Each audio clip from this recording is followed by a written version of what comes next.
I think go ahead and get started. Thank you for keeping track of that for us, Bob. So I'm going to go ahead and call this meeting to order. Welcome to the January 26th School Board's meeting. We'll go ahead and start with the Pledge of Allegiance. Thank you, Bob. I pledge allegiance to the flag of the United States of America and to the republic for which it stands, one nation, under God, indivisible, with liberty and justice for all. All right, thank you. So, adoption of the agenda. School board members, have you had a chance to look at the agenda for tonight's meeting? Yes. We don't have any changes that I am aware of, so I would entertain a motion to adopt. I move that we approve the agenda for this evening. I'll second that. It's been moved and seconded to approve the agenda for the January 26th meeting. Is there any discussion? Hearing none. All those in favor say aye. Aye. Aye. Any opposed? All right, so we have adopted the agenda. So moving on to item 3, which is community comments. We have 2 opportunities for community comment during our school board meeting, one now and one right near the end of the meeting. So as a part of the regular school board meeting, the board invites community members to make public comments in person and or by phone as conditions allow. And you can call in using the information on our website. Our public comment procedure allows each person 3 minutes to speak, and comments will be heard during the 2 community comment periods as listed on the agenda. In accordance with the Open Public Meetings Act, the board is not allowed to discuss items that are not on the agenda.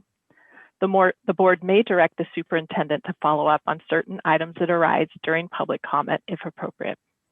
As with in-person meetings, public comments received in writing or by email will not be read aloud, but will be directed for follow-up where appropriate. Please be mindful of how you present your testimony, as the board will not allow complaints against an individual staff member or student in open session. Please state your name before speaking. So, Bob, if you could maybe run through the directions for making a public comment, that would be awesome. Okay, everybody joins the meeting with their microphone muted. For those calling in, of which I noticed we just had one, pressing *6 mutes or unmutes your microphone as appropriate. If you wish to make a comment, please press *9 to what they call raise your hand, which brings you to the top of my screen indicating that you wish to make a comment.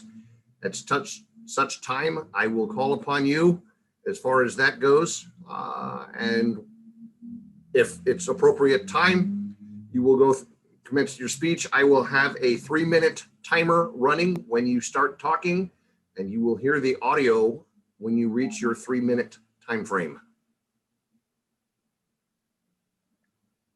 All right, so is there anyone who would like to make public comment at this time? At this time, I have nobody indicating that they wish to do so. All right, I'm going to pause for just a moment, just in case we're needing a little time to press *9. All right. Yep, sure enough, they just did. Excellent. Individual with the phone number ending in 7257. Please go ahead.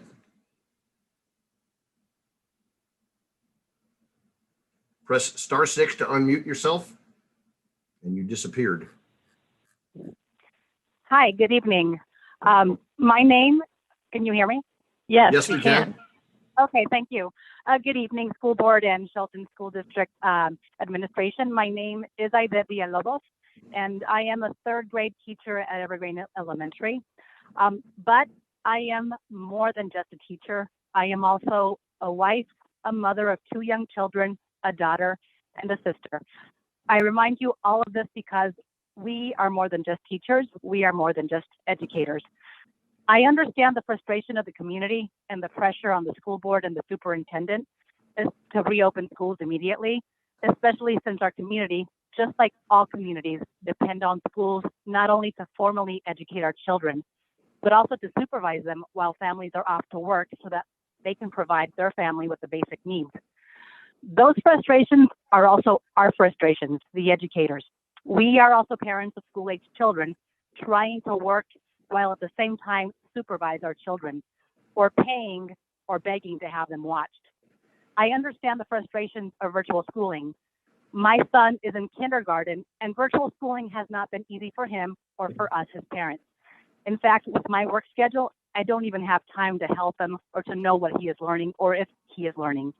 But at the end of the day, what's more important for me is that I can come home to him, to play with him, to hold him, to talk with him.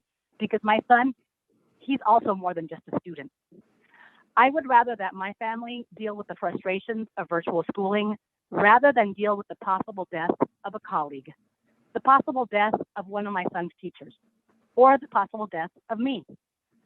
I want to remind the school board that we are more than just teachers. At the end of the day, we also have families that depend on us. We also have families that need us. I am anxiously awaiting my turn for the vaccine, but I won't be getting it before February 22nd, the plan for possible return to in-school hybrid, or March 15th, when it's my grade level's turn to go back in, potentially. What I am also anxious about is returning to in-person instruction without that vaccine. You all know it's coming. Some of you on that board might have already gotten that vaccine. What I ask is to please give us, the Shelton School District staff, a chance to get that vaccine before asking us to go back to in-person so that we can continue to come home to our families, so we can continue to be not only teachers, but mothers, fathers, daughters, sons, brothers, and sisters. Thank you.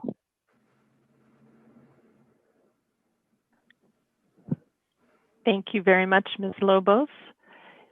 Is there anyone else who would like to make community comment?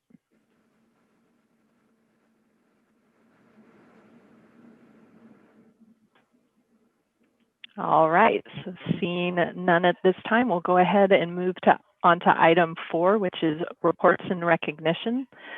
Item 4.01 are district improvement plan presentations, and we're going to start out with the communications specialist, Katie Diamond. Good evening. Hey, Bob, were you able to put up my plan on the screen? Awesome. You mean that one? Yes, thank you so much. All right, so going into my plan, the first objective is to improve overall academic achievement for our students. And my goal is to share accurate information regarding district updates as needed, using at least 6 communication channels to make sure all of our students and families and stakeholders are informed. The communication channels include but are not limited to email, phone calls, texts, website updates, Facebook updates, Instagram, Twitter, YouTube, district newsletters, the Shelton Mason County Journal, the radio, tribal newspapers, and paper copies. Moving on to objective 2, to increase school quality and student success indicators. My first goal is to maintain the website information accuracy by reviewing our website at least once per week and updating the information as necessary.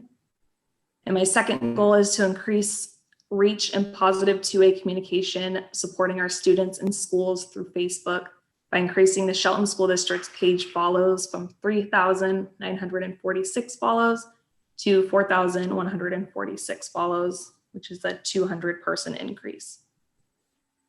Objective 3 is to ensure every staff member is a 21st century educator. And in order to do that, my goal is to ensure all designated staff are trained from 0% to 100% on editing the new district website. This also includes being available and helping staff members with questions or problems as quickly as possible. Moving on to objective 4, which is to promote equity in all aspects of the Shelton School District. I will increase our accessibility compliance on our website from 87.97% to 95% using Monsito, which is our accessibility monitoring software. And that is all of my goals. You guys have any questions for me? So any questions for Katie? I'll take a stab at it if my connection holds. currently, how many staff are designated school staff? Probably, I'd say roughly 5 per school. Oh, okay. So maybe about, and then that also includes some people in admin in the district office. So maybe around 50. Off the top of my head. 50. Yes. Thank you.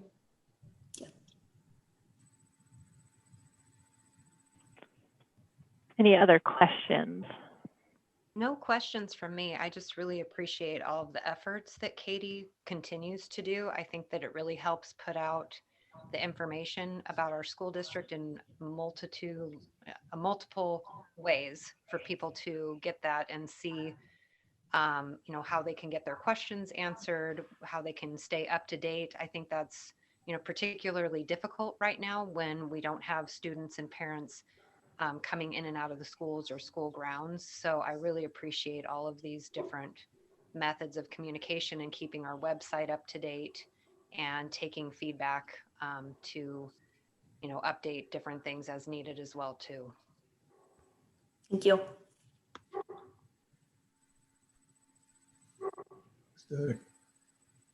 Comment? Yeah. Yes, you may. Yes. Well, what Katie revealed to us this evening is probably the tip of the iceberg. She lives in a very spontaneous environment. When I need something done and I need it in a hurry, she's right there to make that happen and to contact the press or whoever, or to put something on our website. She's also responsible for our Hall of Fame program, which went extremely well last year, and we're hoping to have something of the same this year. She's also responsible for the naming committee. And so she has a very diverse role and responsibility as it relates to her position as communications specialist. It's wide ranging in a district our size, and she's done an excellent job. I agree with that. One more question, if I could. In the first item, using at least 6 communication channels, would there be kind of a priority, or would that be per instance? That it would. Yes, so I kind of look at each communication and see what methods are going to work best. I try to do as many communications as possible using different communication channels to reach as many people. Sometimes, depending on what it may be, say we made a decision within the last 24 hours, there may not be time to reach out to, let's say, the radio or the newspaper or the tribal newsletters. And so I will refer to other methods to get the message out. So it's kind of a case-by-case scenario. Thank you. Mm-hmm.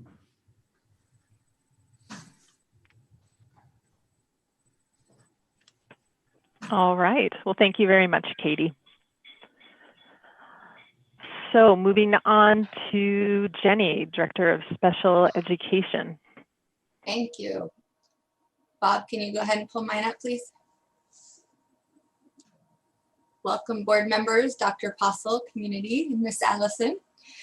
All right, so academic achievement for students. By June of 2021, Shelton School District staff will write goals for specially designed instruction in relation to Common Core standards or Department of Early Learning standards. And the way we did that this year is that our online IEP program has upgraded to include the standards, so they can actually look at the grade level standards in the area that they're focusing on for specially designed instruction and write a goal that matches that grade level, but at a developmentally appropriate level for the student.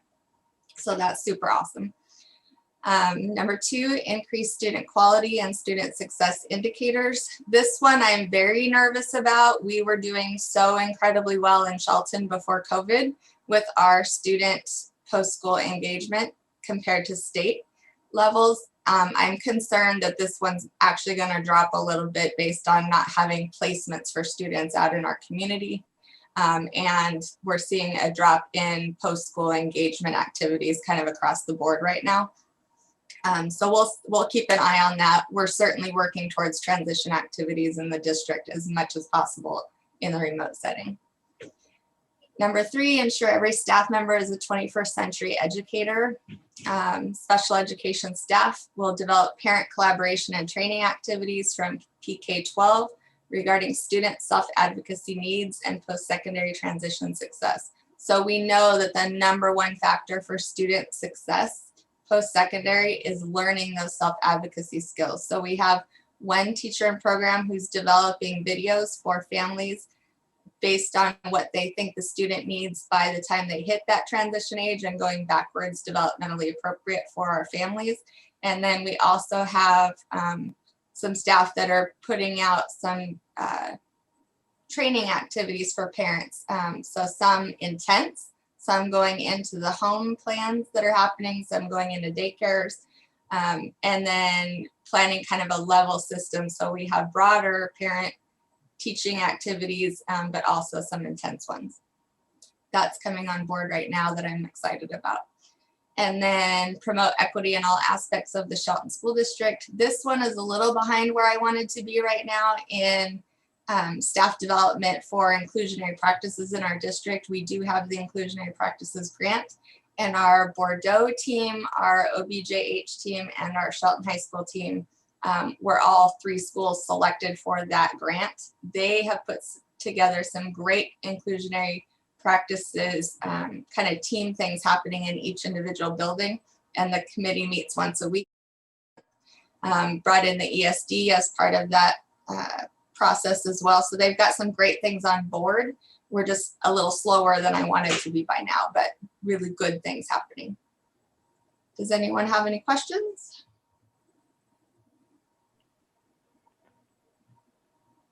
So how long is that grant for? So we had the grant last school year, and pretty much all we got to do with that by the time we got it in January was to do some staff development, and they loosened the grant and let us buy a lot of assistive technology devices with it after the shutdown. This year we got another $44,000 in the grant, and that has had a lot of staff development and a lot of trainings on how to use the assistive technology as part of that grant. And then we're hoping for additional funding for kind of a goal writing system. So in addition to what we're talking about with our current Embrace system, there's another program that we can add into it that would help staff measure baseline and show that growth on a very regular basis. So monitoring instruction. So we're hoping for as much money or more for next school year. Sure. So other questions for Jenny? No questions, Sally, but I do have a comment if no other board member has any questions or a comment. I was going to jump in with a question really quick, because I know that as we have had some small groups coming into the schools, Mm-hmm. has that helped with our special education needs? Are we able to, I know you're saying that you're concerned that some of these success indicators are going to go down because of COVID, because we, that's limiting what we can do to serve all of our kids that have these special needs. But are we able to, and now that we're trying to slowly expand some of that, are we able to be serving more of those students? Yeah, so really what I'm talking about is those activities where we would take a student out into a community-based office setting or something like that where they can get on the job training. That's what's limited for us right now. The in-person stuff, actually staff are seeing better growth because they're able to really focus on a couple of kids at one time for a good length of time. So they're really seeing a lot of growth in those small groups. Okay, thank you for clarifying that. You're welcome. Other questions? No, Dr. Postle, you have a comment. Yes, thank you. Well, I just want to mention that we all, I think, understand the rules and regulations to a certain extent, how many there are in terms of special ed. And Jenny has done a fabulous job keeping us within those parameters and rules and regulations. She's had a perfect audit, which we're very proud of, and it's difficult to have a perfect audit as it relates to special education. We're very fortunate to have Jenny on board because she's doing so many different things to make sure that students are being served. She reaches out to the parents of our special ed students. She works with them continuously, and I'm very happy with her performance. Thank you, Jenny. Thank you. Yes, thank you very much, Jenny. Any other questions before we move on? All right. Well, thank you both, Katie and Jenny, for your reports. Appreciate all the work that you're doing. All right. Item 4.02, Most Inspiring Student Awards and Moving On Ceremonies update. So Mary Ann. All right. Good evening to the board and Madam President. Just want to give a quick update. It's tradition here in the Shelton School District that third Wednesday in May, we always do a Most Inspiring Student Award ceremony. And then the last 2 weeks in our school calendar, we spend time doing moving up ceremonies in our K-8 buildings. So I just wanted to let you know that our building admin team and myself, we are starting the process of coming up with ideas, and we're planning both for virtual and in person. We're going to be ready for whatever comes our way. And I just want to let you know that we haven't forgot about it. We're excited and we are in the planning stages right now. Excellent. Thank you for that. Any questions for Mary Ann? I have a question, and I don't know if this is silly, but it's been on my mind quite a bit. And when you're talking about moving on ceremonies, it reminded me of this. Is there any way for the schools to do some type of yearbook flyer, even if it's not like a full-blown yearbook with school pictures? Is there some way for kids to mark this year and have something to take with them, since that doesn't seem to be something, it sounds like that is going on possibly at the high school. I'm seeing some news of that, but I know my daughters, I haven't heard anything about that at OBGH or OMS.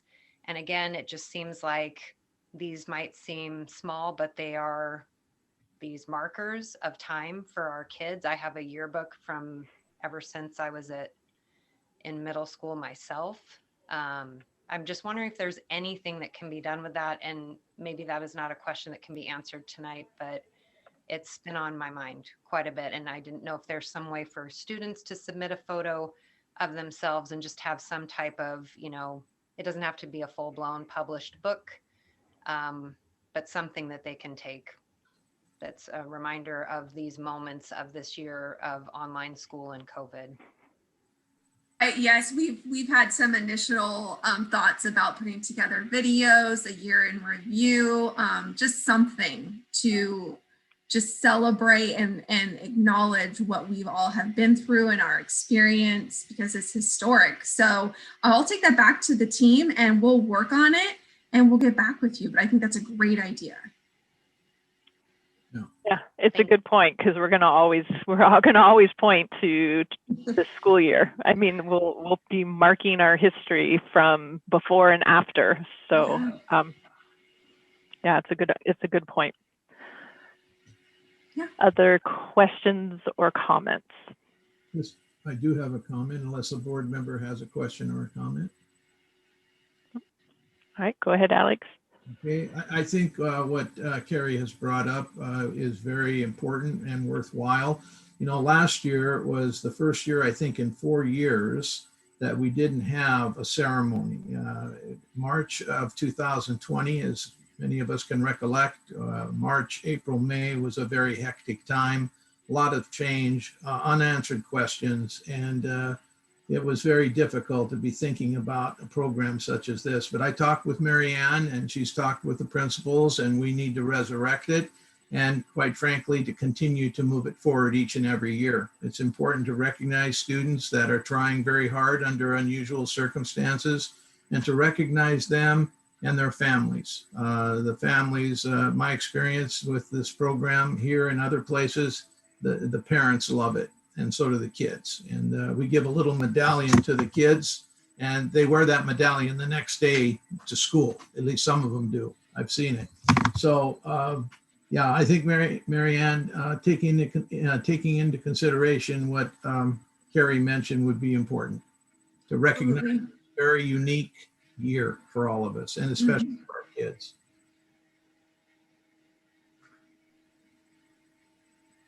All right. Thank you, Mary Ann. Absolutely. Take care.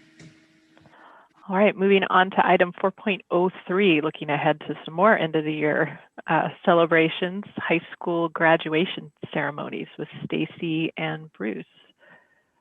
I don't know who wants to lead this off, but Stacy can do it. All right, I'll jump in since my name's on there first, I guess. Hi, everybody. Thank you for welcoming me to the board meeting tonight.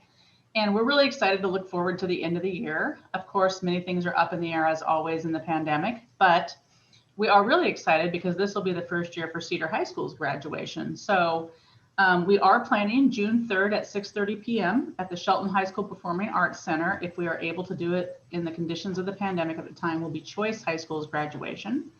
And the following night on Friday, June 4th at 6:30 will be Cedar High School's graduation. So I know it's a lot to have board members having to attend 3 graduations now, but it's really exciting for our students. And what a better way to celebrate, but then coming to see the seniors graduate. So if we are not able to do those ceremonies in person as we hope, we will do a drive-by ceremony similar to what we did last year. So we'll do that down at the backside of the Choice and Cedar building and do it similar to last year and have the students drive up and get their diplomas and be able to drive off after that. So we're really excited about that. And then I've also just been in recent communication with Kelly and Mary Ann, and I wanted to mention that the dates are being worked on also for the Indian Education Banquet, which is a very exciting night where we see the seniors get their button robes along with the awards that go from to our students all the way K through 8. So we're looking forward to see that honor happen also. And I know there's a tentative date, but that's just getting finalized right now, but that'll be probably late May at this point, pretty soon before the graduation. So the students have their button robes before graduation. So that's the information for Choice and Cedar. Does anybody have any questions? questions or comments for Stacy? Stacy, I do have a question. Okay. Yep.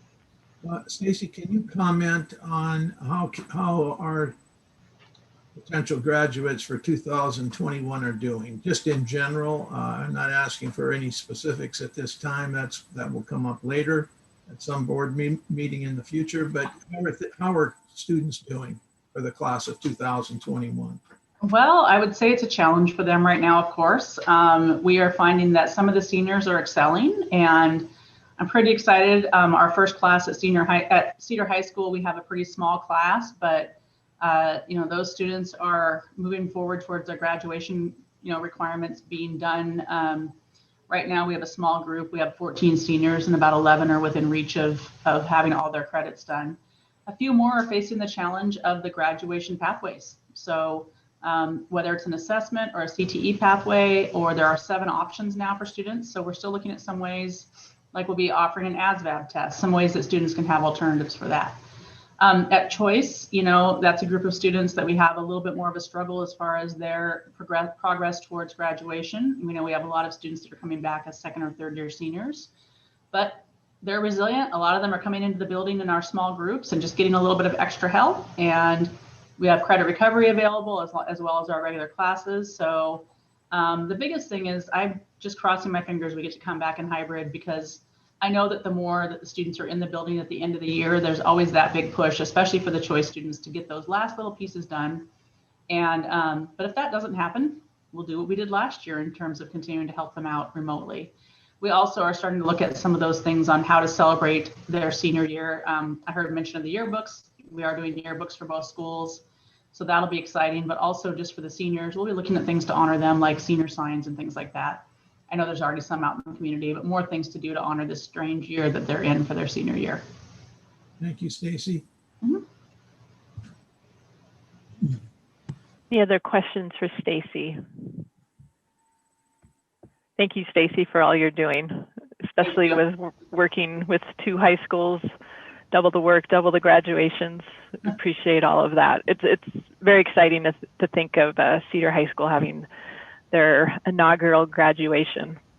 Well, it's pretty fun for us too, and thank you for the support. I mean, we're just now starting to decide which color gowns we're ordering for the senior high school senior graduation. So that's pretty fun. We don't think we're going to go with yellow, but we'll probably go with green and black. So that'll be fun too. Oh, that's excellent. Thank you. All right, Bruce, why don't you tell us about Shelton High School? All right. Good evening, Madam President, members of the board, Superintendent Apostle. Thank you very much for giving me the opportunity to share with you. So right now, our graduation is scheduled for June 7th. And we are actually in the process of planning three different types of graduations, depending on the circumstances that we face with the virus. I'm ever the optimist. So my number one choice is a full in-person graduation at St. Martin's Pavilion. That's what I'm holding out for. I'm confident and I'm feeling good that, you know, things are going to be in order. And as we move towards summer, things will open up a bit.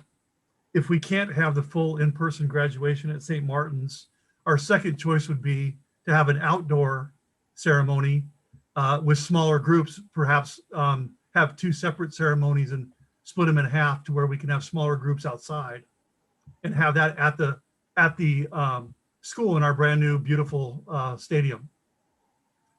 And thirdly, which I don't even want to think about the option of not having a graduation and doing something virtual or a drive-through, but we are planning that in case the virus takes a turn and the restrictions are in place that we can't get together. But we are planning on honoring our seniors and our graduates and making this as special as we can for them. And our graduation committee is hard at work looking at everything we can do to make sure our graduates have a great experience. Excellent, thank you. Any questions or comments for Bruce? Go ahead, Alex. Bruce, can you comment on how the class of 21 is doing? You sent me an email that was very exciting for me to read. Can you comment? I know you don't have all the details and all the specifics, but can you comment on the email that you sent me? Yeah, I actually have it in front of me. So I anticipated this. So I'm really pleased right now, but I'm not satisfied. Let's put it that way. So right now, 81% of our graduates, if they do nothing other than pass the classes they have on their schedule, they will graduate. We have another 26 seniors that are currently enrolled in credit recovery courses that if they pass those, as well as the courses that the rest of the courses in their schedule, they will be on track to graduate, which would push our total to 88.8%. As I told Dr. Apostle, our goal is to get over 90% of these kids to graduate this year. And I'm really confident the counselors are doing outstanding work. So we have 63 students right now that are seniors that need to do something extra to graduate. All 63 of those seniors and their families have been contacted. All 63 have either had or been offered or have set up one-on-one meetings with the counselor. All 63 have a plan in place to graduate. And that's without any help from the state relaxing graduation requirements. Which they might. Yeah. So we're not banking on the state relaxing at all. We're going to get these kids over the hurdle. And so I'm very excited that our graduation numbers will look similar to a non-COVID, a non-pandemic year. That's wonderful, Bruce. You know, if you can hit that 90% plus, we're on our way to attaining our vision, which is 100% graduation, that all students will graduate from high school and go beyond and do great things. Yep. Having the confidence that they graduated from high school is huge in terms of taking the next step. And we're implementing programs, as all of you know, that will inspire and motivate our kids even more to come to school every day and to excel every day. And so, Bruce, I'd like to thank you, the counselors and the staff at Shelton High School for your continued effort. And I'm hoping that we can celebrate 90%. That would be unbelievably great. Well, as I told you, we're going to get over 90%. That's fine. I'll be there to celebrate with you. All right. Yeah, that's very exciting. Other questions or comments?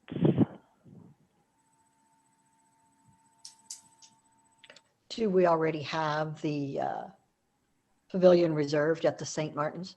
Yes, we do. Yep. Awesome. That's Okay. positive thinking. That's, Yes, Yep. it is. there's a pony in there somewhere.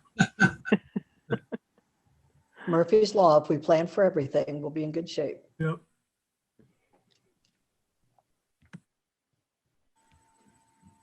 All right, thank you very much, Bruce. So moving on to item 4.04, December budget status report with Brenda. Good evening. I'm going to do a little expanded version tonight. I'm going to do the December budget status. And then I believe Carrie last time had asked about some enrollment information. So I have a slide for that also tonight. So let me get the first one up here. Okay, we'll do the budget status first. So December general fund balance at the end of the month was $2,372,532. Capital project fund, we did receive money from our non-high districts in December, so it bumped it up again. So we were at $1,230,649. Debt service fund, if you remember December 1st, I pay a big chunk of money out of that account. The December payment is interest and principal. And so we paid about $4.6 million on December 1st. So that balance went down to $456,568. Associated student body, again, there's not much activity going on there. So we're staying steady. It's $435,434. And then transportation vehicle fund, same thing. We're just drawing a little bit of interest. It's $250,909. And then our 3 scholarship funds, we have the Drake Scholarship that has $208,441 in it.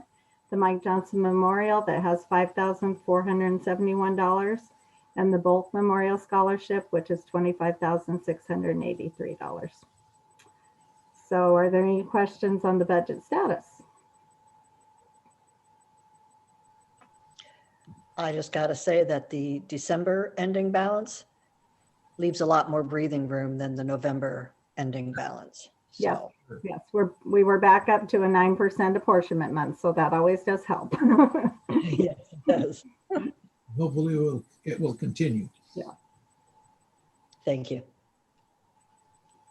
Okay, so I'm going to pull up my chart for the enrollment and go through that for you.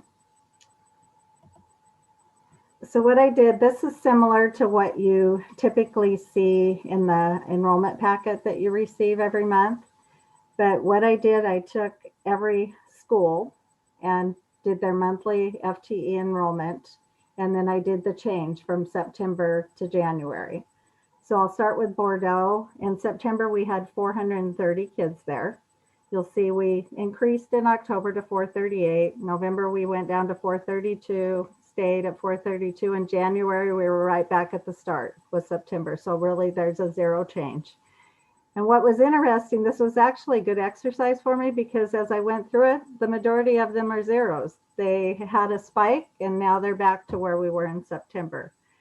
So you'll see Evergreen stayed pretty constant. They just varied by about 1. Mountain View had some variables there. We gained 5, went down 2, went down 3, and then stayed. Olympic Middle School is right back to where they were in September. They've stayed pretty steady. Oakland Bay, same thing. Shelton High School, we had an increase there, and then they're back down to where they started in September. And then Choice actually has an increase. They increased from September to January by 12.87 FTE. Their Pathways program has stayed steady, nothing there. The Choice Middle School decreased by 1. And then Cedar High School has a 3.19 decrease from the September enrollment. So as you know, we budgeted at 4,125 FTE. September, we were below that. We were above it for October, November, and December. And then January was below it again. But the good news is the state takes the average. So we're still above budget at this point by, I think, about 26 FTE is where we're at. So that's what I put together for you. I don't know if you have any questions on that. Brenda, do you know, because I'm not looking at last year's, but how far off are we from what our average was last year? About 300 FTE. 300 students. Yeah, that's just a rough guess, but that was close to what it was last time I calculated it out. Okay, because I know we budgeted, knowing that this was a COVID impacted year, we budgeted much lower. And so I was just trying to gauge off of where we've been in a typical year. Yeah, typically, you know, we try to, Alex has been great about wanting to be conservative in our budget. And so we try to budget lower because typically come January, we are above, so we get a little extra money, but that's not really happening this year. So. Yeah. And I think we've asked this before, but I'm not quite remembering. Do we know where those students are? I know students that are in the district that are not attending our schools, they do the choice transfer form or the intent to homeschool form. Do we have any idea if we're just down because people have moved out of district, or do we have more people that are doing homeschooling or other educational options? We can get, excuse me, Brenda. I had looked at it. Well, okay. Go ahead. Go ahead. Go ahead. Okay. I was just going to say, and it was one day in your office that we were there together. We had kind of looked at it at the beginning of the year. I had Annie pull the reports for me, and it really looked like normal with who was choicing out. So we probably need to go back and look again at what's going on. Yeah, I think Bob could help us with that too, and give us specifics where the kids have gone, and we can report that the next meeting. It'll be interesting too, once we are able to go back to some in-person learning, whenever that may happen, how that may potentially affect the enrollment numbers. So I think it'll be a big plus, Sally, if we can get kids back into school in some fashion like we're planning. I think kids will come back for sure. There's no doubt. I think they're biting at the bit to come back to school in person. And if everything works the way we're all hoping, we'll see our kids back at school on February 22nd and beyond that. So we're hoping. But, you know, I must say that we have been very fortunate in comparison to other school districts, like I've mentioned to you before, that we have hit the projected enrollment basically that we arrived at in the spring. We knew that we would be taking a hit of some kind. And in talking with Brenda, we agreed that we had to be very, very conservative, the most conservative that we've been in the 6 years that I've been here. And what we're looking for is some assistance, of course, from the federal government and the state government, the legislature in terms of our budget. But as we start planning with the board and others for the 21-22 school year, I would say that regardless of what funding we get from the state or the federal government, we need to stay conservative as we move forward. But we will be sharing all that information with you soon. All right, thank you. Any other questions or comments for Brenda?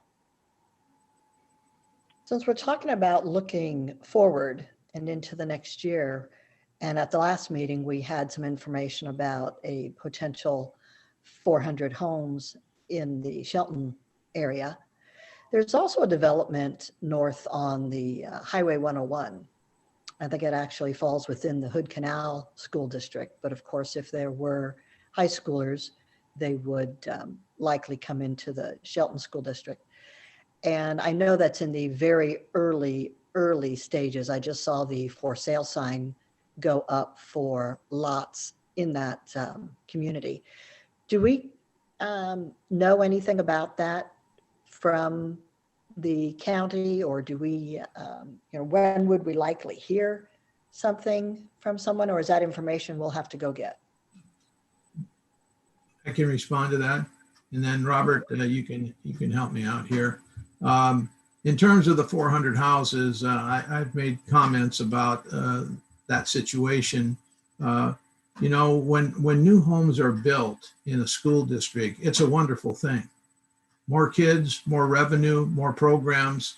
It's a great plus for a school district. But to this point, I've had a very limited information on the 400 houses, the affordable housing project, and I've had even less information on what you referred to close to the Hood Canal School District. So Robert, do you want to comment on that at all?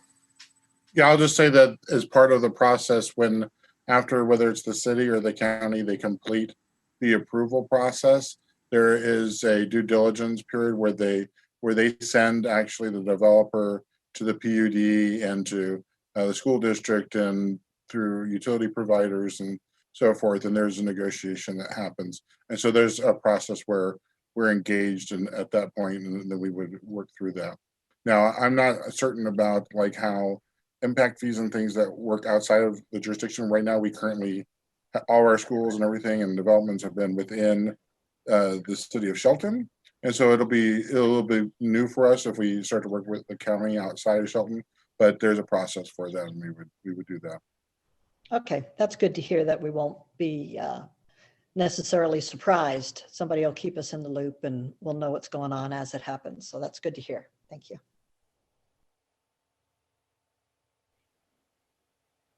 All right, other questions or comments on the budget or enrollment?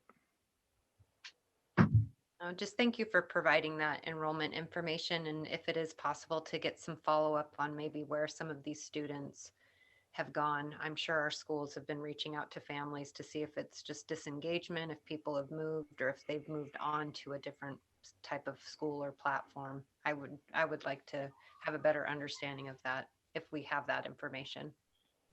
No, prior to the pandemic, we were really moving forward in terms of our enrollment. I mean, we were climbing, and it was very exciting to see those numbers climb.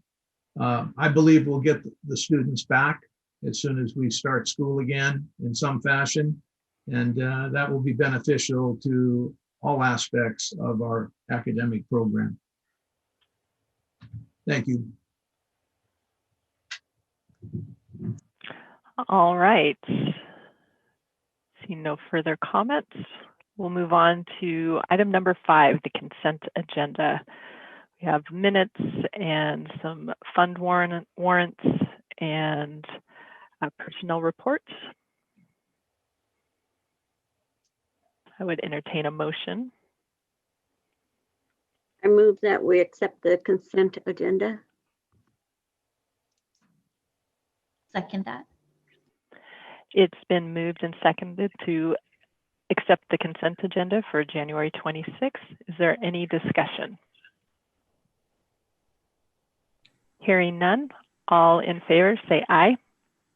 Aye. Aye. Any opposed? All right, the consent agenda has passed. So moving on to item 6, discussion and action items. Our first discussion item is art equivalency credit for intro to CAD class with Don Wielander and Jake Fullington. Good evening. I'm going to let Jake do the majority of the talking because he's the expert, but what we're asking for tonight is approval to continue on the process with the art equivalency credit for our intro to CAD class. The process is Jake puts all of the paperwork together, the frameworks. We bring it to the school board. If you approve it, then I fill out the paperwork and I take it on to OSPI to get an approval for OSPI to be able to issue art credit for our intro to CAD class. What you have in your packet is the framework and the request form to OSPI. In the framework, it is as it is now as far as the intro to CAD class. Jake is going to explain the standards, the art standards that will go into the new framework with so it will be attainable to get art credit for it. And we also have the articulation agreement, I believe, from the college that's attached to. So I'm going to turn it over to Mr. Fullington, our engineering teacher at Shelton High School. Okay, thanks, Dawn, and thank you to, let's see if I can get this right. Thank you to Madam President and the members of the board and Dr. Apostle for having me here to talk to you tonight. So the first thing I want to tell you is what I'm going to talk about. I'm going to share my screen with you in just a minute and show you the framework, the updated framework, which I was finishing up today with all the art standards. That'll be more relevant for you to look at than the one in the packet.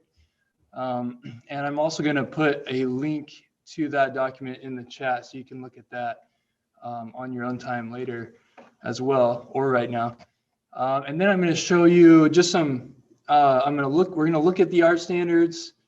There's 11 anchor standards, and I'm just going to show you how they apply to my class. My class is Intro and Advanced CAD. So that's what I'm going to do first. So right now I would like to share a couple of links in the chat.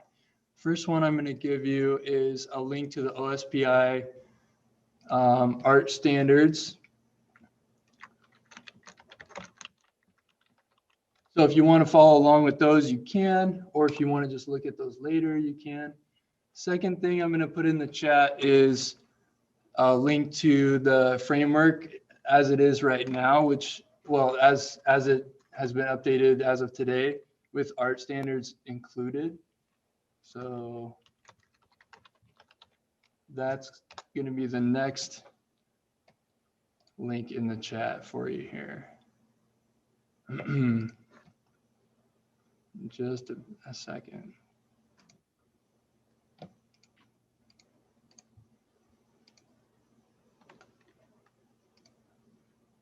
Okay, and if anybody tries this and you cannot access it, let me know and I'll change the permissions for you.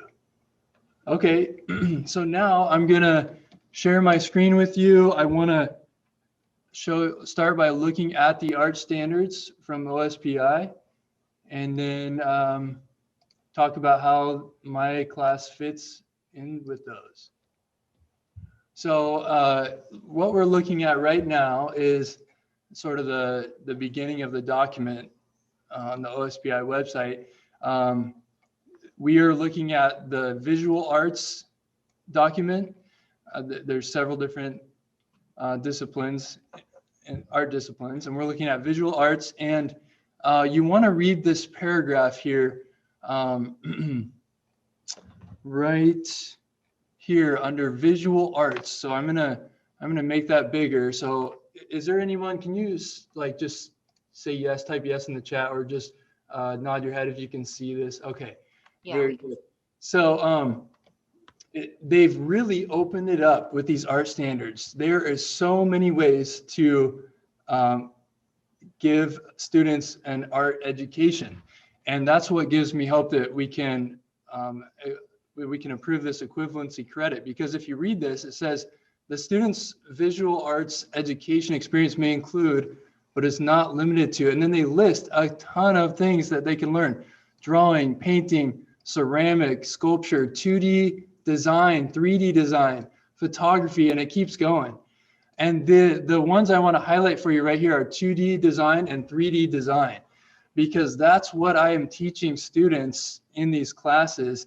And you're going to see this word design or designer come up over and over in these art standards. It's going to say artwork or design, artist or designer. And it's almost like they're asking us to make an art equivalency credit here. So I'll give you some examples of that. So here's the art standards, and how they work is there's 11 of these anchor standards. You can see them all listed here. And then within each of those anchor standards, there's some process what do they say? They call it performance standards. And so what I did is I went through all the standards and I pulled out the ones that really fit with my classes, and I made a list here of them. My classes right now, how I teach it right now, it meets 82% of the anchor standards and 78% of all the performance standards. And so it's very closely aligned already. And so what I've done is I've taken these standards and I've embedded them into the framework.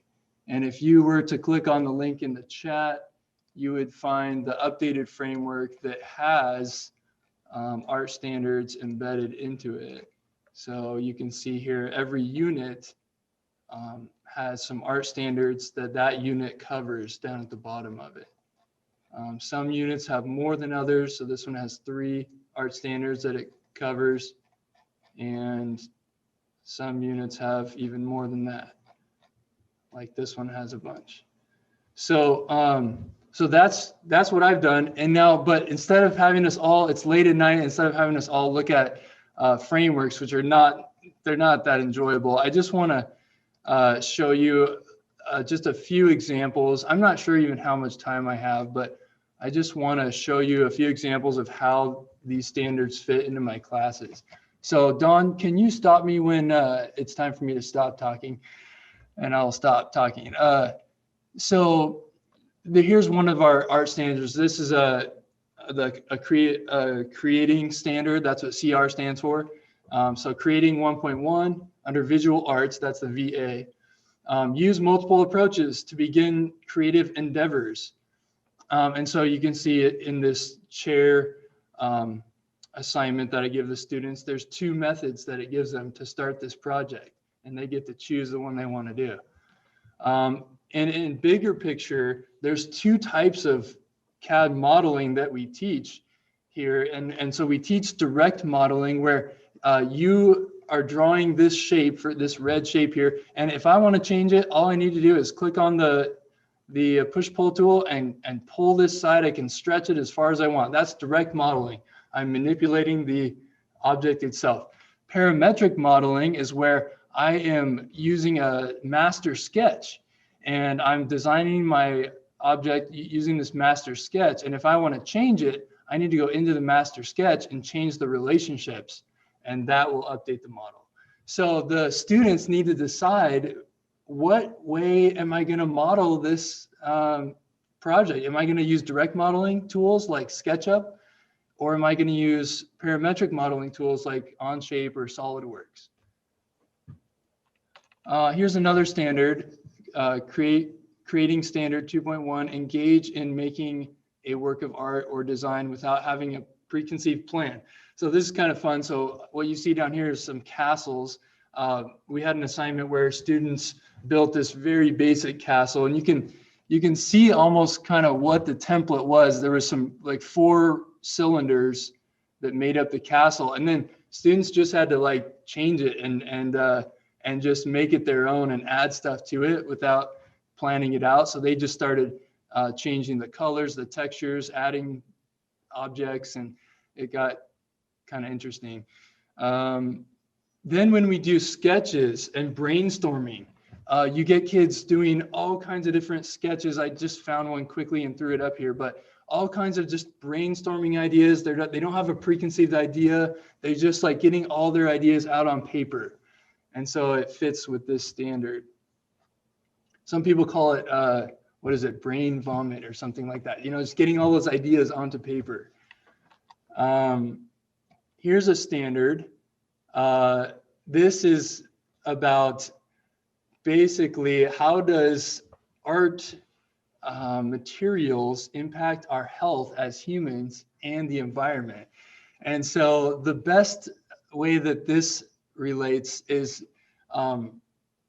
since we're not dealing with chemicals or paint in my CAD classes, but we do have health concerns, right? So ergonomics, posture, and also like the importance of taking breaks. So I'll have kids, they need to sign up to be in charge of leading a brain break, and they need to lead the class and get us up off our seats and get us to move around for a couple minutes every hour. So we do touch into, human health and those things. Let's see, this one has no picture here. Oh, there it is. So this is about designing a space that transforms the perception and experience of a particular place. So with this standard, one project we did a couple years ago was here at the high school behind the 800 building. There's some of you may have seen it. There's a large dumpster right back here behind the construction shop. That's always kind of been in a bad spot. It takes up a lot of space. So we had this challenge where I had the kids come up with some relocation options for that. And basically they are proposing changes to a space that will change the perception so that the backside of the construction shop is no longer just a bunch of garbage. Another example, here's some close-ups of those designs that they came up with. Okay, here's one, cultural context. The thing that I thought of here was the Forest Festival Awards, right? Because we're trying to design these with a theme in mind and also to represent Mason County. And every year there's a theme. So, we really go into the cultural context of what we're designing here. Here's another one that it talks about preservation of artwork. So this was a couple of years ago, or maybe it was, maybe 2 years ago. I had somebody contact me and want ideas to preserve the Tully train downtown. So we had the kids, think about what are the design constraints. Like, we need to be able to see the post office still. We need to be able to have, have space for people to walk. If you put poles right in the middle of the sidewalk, they can't walk through there. So I had them come up with, how can we preserve, what can we do to preserve this train and also make it a nice public space? So just going through, I could keep going. I don't know if there's time, but going through these standards, I was easily able to kind of identify how the CAD content that I'm teaching applies to art standards. I mean, even this one about how is the world affected and how are people affected by experiencing visual imagery. And when I have students do presentations, they are required to have a picture on every slide, right? Because humans respond to images. And so just little things like this where what we're doing seem to fit. We're establishing relevant criteria in order to evaluate a work of art, like all their sketches need to be scored on a rubric, and they score them themselves. So there's all kinds of ways where we're meeting these standards, and that's sort of a visual of the ones that I could think of in the moment. So let's see here. Does anybody have any questions for me about Intro to CAD, Advanced CAD, and art? Well, very good, Jake. Thanks. So how we came about this, and when we look at an equivalency, we don't take it lightly at all, because we do have pretty high standards for what we want the students to learn, as well as the state has their very specific standards. But Lisa Gardner, our registrar at SHS, and Mr. Fullington both came to me asking if we could do this because we're looking for more flexibility in art. We're looking for more ability for students to stay in their pathway, to be able to continue to get art credit in their pathway that they choose and in their area of interest.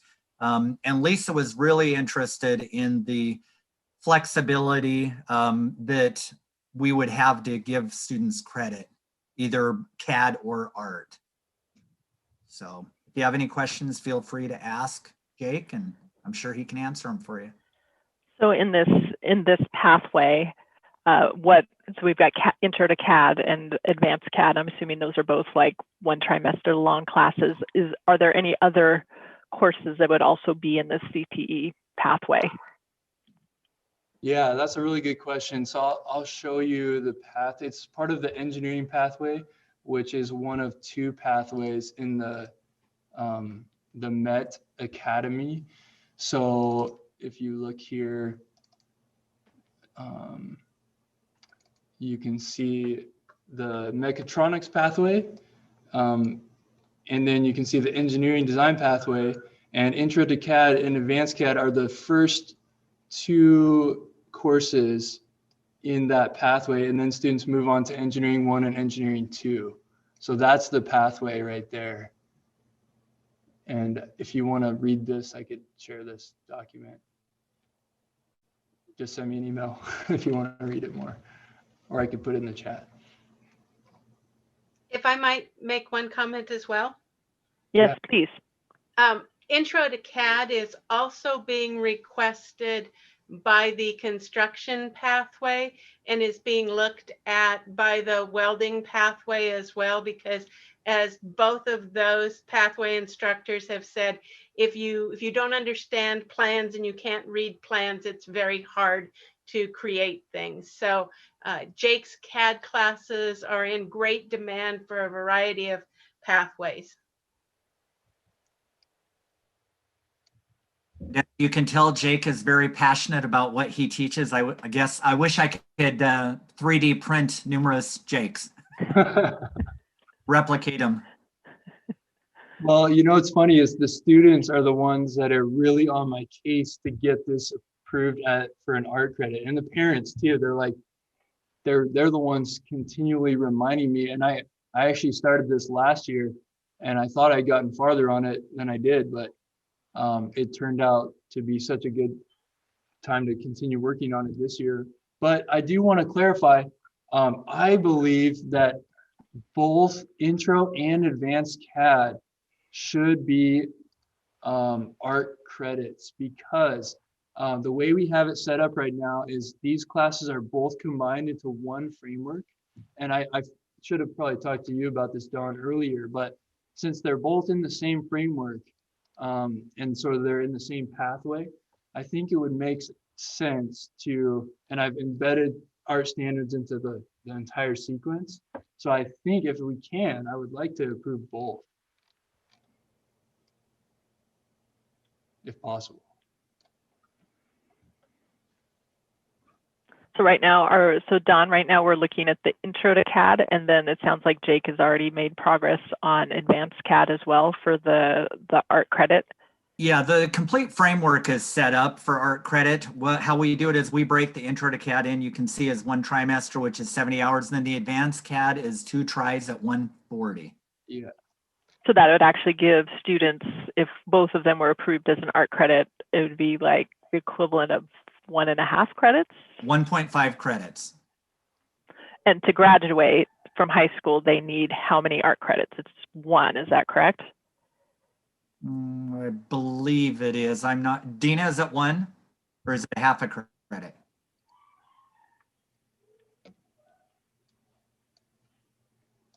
I believe it's 1, but I cannot remember that. I can get you that information though. Yeah. I'm going off my own memory. I'm thinking it's 1, and then they recommend 2 if you're looking at going on to university. Correct. It's a 1.0 in art that they need to have. And so, but the other thing that does is a student wouldn't necessarily want all of their CAD to count in art. And so the beauty of these course equivalencies is that it gives so much more flexibility for a student to really make an authentic high school and beyond plan, where they're learning required subjects or content like art in the context of what it is they want to do. Yeah, and we'll be looking into the future at other classes that we're going to be able to look at equivalencies. The nice thing about it is if a school has a localized equivalency such as this, any school district in the state can utilize this in. So we could go into other school districts and look at what they have for local equivalencies, and we can use them also. Nobody has went this route because it is a pretty, Jake had to put a lot of work into it. Excellent. are difficult to write. Yeah, and I think having both intro and advanced CAD classes approved as art equivalency is a really good thing, because some students will only take, many students will only take intro to CAD, but if they do continue on to advanced CAD, that's where it starts to become really rich in meeting the art standards, because I mean, both classes do, but it becomes really, it really delves into the bigger projects, the site planning, which takes into account, just like we experienced with all the new construction in the district, takes into account so many stakeholders and cultural things. And so you really get some of those art standards in the advanced CAD. Other questions or comments for Dawn and Jake? I do, Sally. Jake, first of all, I just love your passion. It was really fun to watch you explain that. I really like this idea. I think that CAD is such an excellent skill for any person going into a career to have, let alone going into like an engineering program. But I think it's beyond just the technical side as well. I mean, I'm an artist. I have done a lot of graphic design in my career, and there's so many transferable skills that you learn in CAD that you can use in the design world as well. So I totally see how the creativity in CAD ties with an art credit. Like, it just makes total sense to me, and I wish I would have had it when I was in high school. Would have been fun. Yeah, thanks for sharing that. One of the standards even says something to that effect. It says something about identifying and recognizing how creativity of the process of the creative process applies to other industries. And so, yeah, I agree with everything you just said. Yeah, and I was excited to hear Dina say that it could be used in other pathways too. I think that it is one of those things that it could really just benefit, so many different career paths. So I'm totally in favor of this idea. Other comments? Are we actually, because I see it says possible action, would we be voting on this tonight? And then if we are, would we be including, would it just be the intro to CAD since that's what's on there?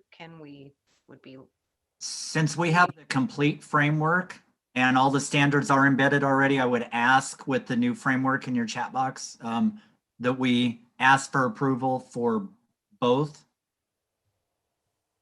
Yeah. Dr. Apostle and I had talked about that. I recommend it because I think there's no question these are the types of courses that are going to move our students into the 21st century world that they're going to be facing. We're 21 years into the 21st century, but in our efforts to provide a 21st century academic program, what we've discussed just now fits exactly with the direction we should be going. Giving students options, different experiences to satisfy specific credits. I totally support it.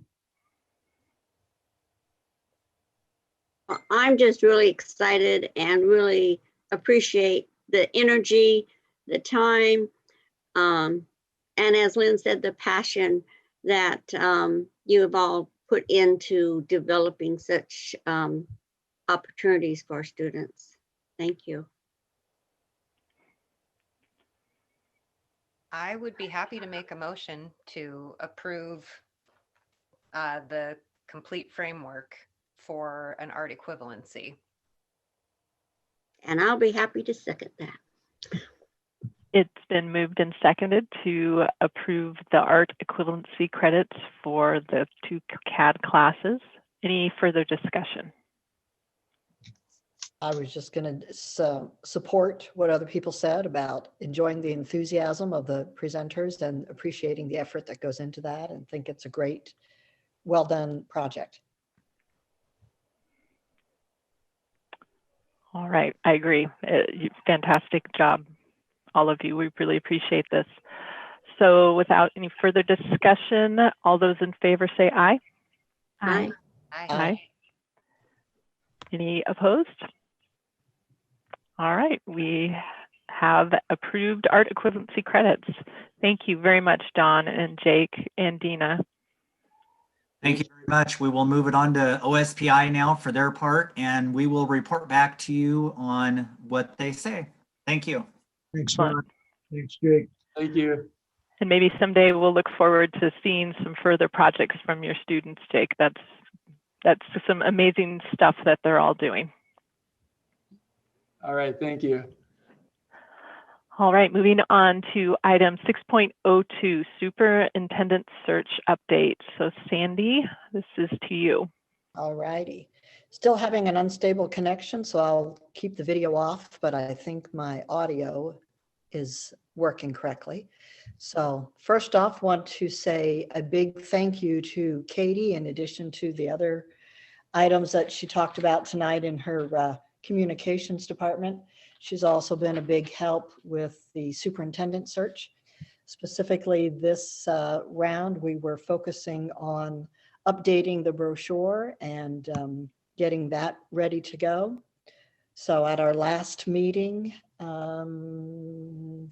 January 21st, I think it was, we reviewed the survey results and the stakeholder input and blended all of the criteria and qualifications into a cohesive statement for using in the job posting. And we updated the brochure with input from the stakeholders and the community. You know, we talked and realized that we're not just selling the Shelton School District, we're also selling Shelton itself and Mason County. And so we kind of wanted the brochure to reflect all of that and utilize the input. You know, the community had great input on what were the positive things in our community and our district and whatnot. So those were the pieces that were needed to get the job posting ready. It should be live in a couple of days. It'll run for roughly 4 weeks. And we tried to incorporate some thoughtful language to reflect cultural sensitivities. And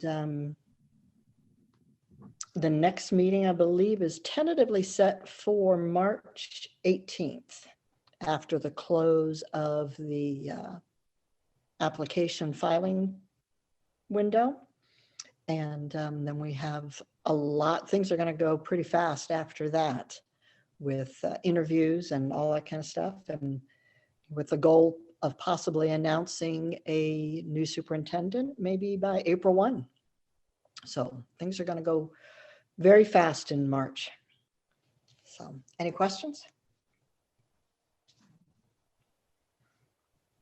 Thank you, Sandy. And thank you to fellow board members. I know Lynn and Sally and Sandy, you all put a lot of effort into the criteria and sussing that out. So that's greatly appreciated. And Katie, thank you too for all of your work and how quickly you were able to find some really great pictures and things for our brochure. So. And Katie told us we did have we had the survey out in 3 languages, and we did have one survey result in the conjugable. You know, we knew we would have English and a few Spanish, but this was the first time we had tried having it available in a 3rd language, and we had a participant. So I was excited. Oh, that's great news. All right, any other questions or comments? All right, thank you. So we're going to move on now to item 7, the superintendent's report. And before Alex starts, I just would like to remind those who may be viewing our stream that after the superintendent's report is another opportunity for community comments. So this, if you're hoping to make a comment, this would be a good time to call in. All right, Alex. Yeah, thank you very much. January is School Board Recognition Month nationally, and of course in the state of Washington. I would like to take time to recognize our distinguished school board, who has been recognized 3 years in a row as a school board of distinction. They have worked tirelessly in many ways to continue our march forward during these ever-changing and challenging times. I greatly respect their tenacity and perseverance to provide our students, staff, and families a safe and productive teaching and learning environment. They have always taken the high road. Although at times very difficult, their efforts continue to influence our positive momentum in our school district. It has been an honor and a privilege to work with you. Our school district benefits every day based on the efforts by Sally Carr, Sally Brownfield, Carrie Davidson, Lynn Eaton, and Sandy Tarswell, our past school board president. I'm wishing you the best in the future. You're doing a great job for our kids, for our community, and for our staff. Thank you. Second, I would like to provide some of my time to Kelly Neely to update the board and our community on our efforts in respect to dual language efforts in our school district and specifically at Evergreen Elementary. Kelly. Hi, everyone. Couldn't let a meeting go by without saying hello and giving you an update. Amber and her staff, Amber Targus and her staff at Evergreen have been phenomenal. Even though we had settled on, we just didn't think we could make it happen. She went back time and time again. The staff has tirelessly worked on this. So we are at this point going to be able to offer dual language for the kids who decide to stay 100% online. It won't look exactly the same, but nothing has looked exactly the same. So as long as we get the Spanish literacy in there and we work on the English language development, we are good to go. So I just have to give big kudos to them and to Amber for hanging in there and being extremely creative in their solutions. So I just wanted to let you all know that it's good news. And then thank you, Kelly. We are moving forward in relation to dual language. We're supporting it in many, many different ways, financially and every other way. Finally, I would like to mention that we are refining and moving forward to reopen our schools on February 22nd, 2021. Everything associated with this date is looking excellent at this time. And it wouldn't be possible without our union leadership. I'd like to thank at this time Brian Fair, President, Dean McCoy, Susie Wisbicki, and Kyle Cofield for all their support in determining what needs to be done to start school on February 22nd. I'd like to also thank our staff for their professionalism in all regards in getting our school started for our kids. We want our kids back in school, and I can tell you that we're working day and night to prepare to support our students and our staff when and if school opens on February 22nd. But again, it's been a team effort from day one, working with our unions, working with our teachers, working with our classified staff. Everybody is geared up to being very, very successful on February 22nd. What we're doing is we're hoping that the virus is under control and improved so that we can start school on the 22nd and bring in more students after that date as soon as possible. Thank you.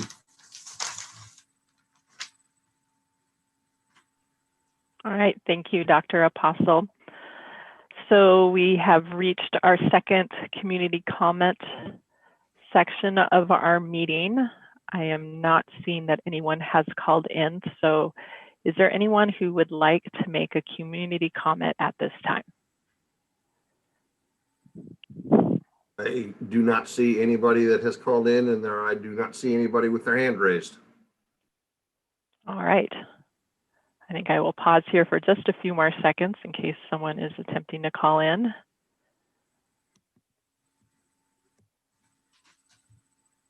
All right, well, we will go ahead then and move on to item number 9, which is board member comments. So who would like to go first? Sally, I see you have your mic unmuted. Would you like to go first? Oh, sure. I really don't have too much tonight. Just want the community to know, whether their parents or the students themselves and all of the staff and administrators in our school. I know people feel differently about this pandemic and about we should start school, we shouldn't start school, and it's difficult for everybody. It's really, really hard decisions. And I just want everybody to know that however you feel about it, that, you know, my heart is there with you. It is, you know, I've always said it's the health and the welfare of our students and our teachers and our staff that comes first. We also have all these other pushes about economy, and, you know, I'm feeling it in my job about, you know, in early learning, we can't do this if you don't open, and different things like that. And just do the very best. Do the very best for yourselves during this time. We will get through this. And, you know, I've read things recently from people from other parts of the country that whether it's been a pandemic, whether they've been in war-torn countries and education has been disrupted, persevere, because everybody does come through it. And the time that we have lost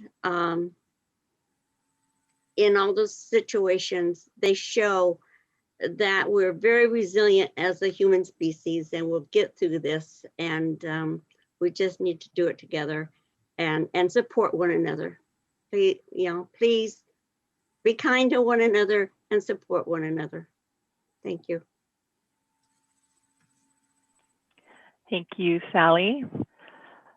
Sandy, would you like to go next?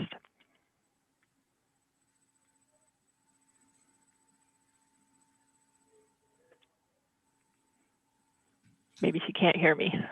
I would like to go next. It just took me a really long time to make the button work. All right. So thank you very much.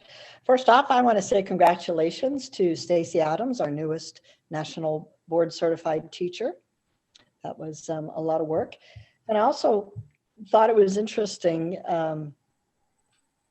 that I heard a word used several times this evening. Stacy Anderson used it, Sally B just used it, resiliency, and noticed that there'll be a community meeting through, I think it's through Turning Point, and they're talking about parenting classes and using resiliency. So I thought that was kind of a theme there.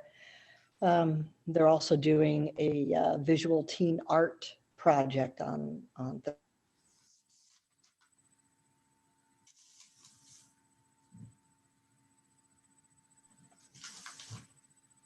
Oh, we may have just lost Sandy.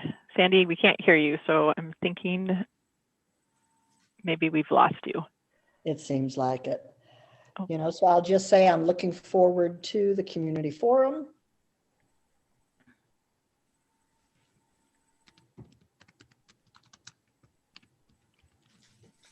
All right. Well, we've lost you again. So. All right. I will put it in the chat. Okay, perfect. Thank you. So Lynn, would you like to go next? Sure. Thanks, Sally. First, I just wanted to thank Dr. Apostle and Kelly for the update on the dual language. I think that was really helpful. It was something that I was, really concerned about with the reopening and wanting to make sure that we could continue that. So I appreciate the efforts that you did and that Evergreen worked so hard to do. So thank you. Also, I appreciate being part of this superintendent search process. And it was really promising when we got to read a lot of the stakeholder and community input. I think it was after we had already put together our criteria statements, and just how closely aligned what each of us board members came up with the public. I mean, it was really promising to see that we were all kind of on the same page. So that's exciting. And I just appreciate everybody who did, take the time to do those surveys and put that input in. And then finally, I'm just really been spending a lot of time watching the legislature and seeing, what are they going to do for us? So hoping that they come through and, make it easier for us to bring kids back and keep our finances afloat and, liability at bay. So that's my report. Thanks. Thank you, Lynn. All right, Carrie. Yes, I guess that leaves me. And my kids are outside. I can hear them running around in the snow. So it sounds like there's a little bit more out there, or they're just really making good use of a little bit of it. I don't know. I appreciate everybody who spoke tonight too, and just all the efforts. It always amazes me, what our school district is doing, at every single level to make things happen for our kids, for our community. And it was really exciting to hear about the CAD program and have a teacher in here talking to us, about the exciting things that are going on. And, when we talk about enrollment and there are so many hands-on classes that I think, if we do get a chance to safely go back, that it is things like that that really engage the kids, and that will help with just getting more kids back in and in those pathways. I wanted to share a little bit of information tonight because this was the day that we had our first Board of Health meeting for the year. And there is some positive news that is coming out of that. And it was a public meeting, so anybody can go back in and take a look at all of that. But I know that when we voted to push the date of the start of school, our case count in Mason County was upwards of 360. We're currently at 217. I would love to see that number continue to drop. And the good news is from the Board of Health today, they were saying we are on a downward trend, and currently there are no outbreak situations. So, that is positive. I know that can always change, but I, again, would just love to see those numbers continue to come down. I think that would also help with just the feelings of safety of going back to school. They did talk quite a bit about vaccination distribution. And, you're seeing in the news, no matter where you look at this, that it's been problematic. The demand right now does outweigh the supply that is coming in. And so that's a current issue. Our local health department was very happy that through their feedback directly to the governor, they did get all of which does include, because I specifically asked about our school district staff, which includes teachers and everyone else. They were currently in the grouping that comes, they had it divided by age, 50 and above. And our local health department, along with other local health departments, did ask the governor to change that, and that has been changed. So anybody in these congregate settings, which schools are one of those, or it's going to be whether it's grocery store workers or other congregate settings, that is where they're going to allow for the coordination. And I know Robert will be working on a lot of this, of helping with the vaccine administration with that. The tricky part about this is that phase does not come until after we're through this current phase. And currently, just to give you an idea of some of the numbers, in Mason County, there's around 20 to 22,000 people that are age 65 and above. So, and they're not getting a ton of vaccines in all of the time. So what the health department is trying to do, and there's multiple different areas that are trying to do these things. So our state is trying to do mass vaccination events, and you'll see those coordinated in different areas, and they're trying to do them in different locations. within the state, but then also our, Mason County Health is going to be doing a mass event. And I want to say they got upwards of 600 to close to 700 people organized for that. They're going to be trying to do those on a regular basis in several locations in Mason County. So watch for the news on that, and they will have online or phone, ways to sign up for that. But essentially, they've got to get through the majority of this population that's age 65 and above.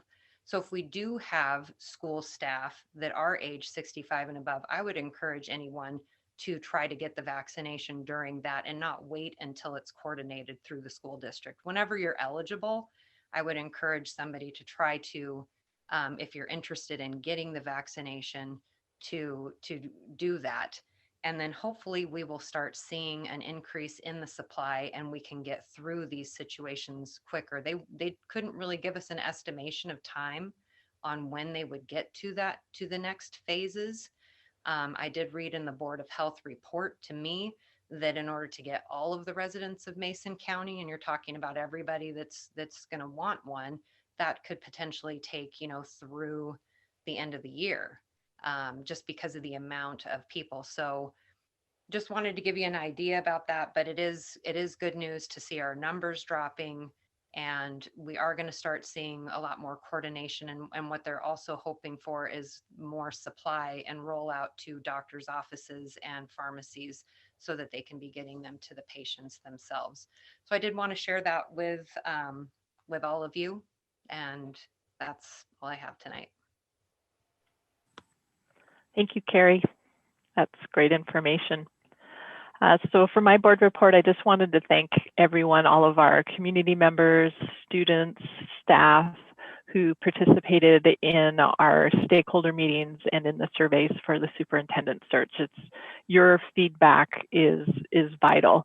And like Lynn said earlier, it was exciting to see how our community views our community and the positive feelings that people have about living in Shelton and Mason County, and that we have a lot of the same similar values, that we sort of have a community feeling here. And that's something that, having grown up here and have lived here most of my life, I've known, but it was interesting to see it as in data points, basically. So thank you to everyone who took the time to do that. Your feedback is invaluable. I also wanted to mention, as Sandy did earlier, we do have a community forum this Thursday. It's at 6, isn't it, Dr. Apostle? 6 o'clock. At 6 o'clock, and we will be talking about reopening of schools. Reopening of schools, and then there's a 7 o'clock for our Hispanic community open forum, all following the 6 to 7 or for our regular one. Excellent. So 6 o'clock, and then again at 7 in Spanish, and we'll be focusing on the reopening of school plans, as our hope is at this point, maybe if all goes well, February 22nd, we might be able to start bringing back some of our students in a hybrid model. So that will be a great opportunity to come and hear a little bit more about that. You bet. All right, so moving on, we're going to go into executive session tonight. It is our mid-year superintendent's evaluation. There will be no action after this session. We'll just come back out for adjournment. I'm estimating 15 to 20 minutes. So thank you everyone for attending tonight. We appreciate it. And thank you again to Mason Web TV for streaming our meeting. All right, so Bob, how are we going?